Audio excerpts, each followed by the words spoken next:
that's a big risk that you take, because it's my experience with enterprise architecture is that in more than half of the projects I've been in, we've actually failed to produce, not just failed to produce value, but we made things worse. I have an inner rebel that with every solution that either I come up with or other people come up with, I start asking myself, yeah, but okay, if we solve this, what is going to break? It's a habit of testing your certainties and just starting by flipping them around and say, if the other thing was true, if the opposite was true.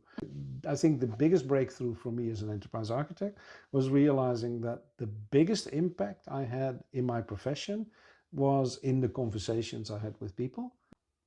And so I stopped trying to solve it on the technology level, on the process level, and even on the capability level. I started to solve it on the conversation level. To speak, because a lot of people who are in the problem-solving business or in this way of thinking, they might not want to question the idea. They have the solution, right? Why would we question it? That? Yeah. So if you come in then and with your questions and your rebellion, it might not be very helpful to them. And then I like to ask some permission sometimes, like, is it okay if I challenge you?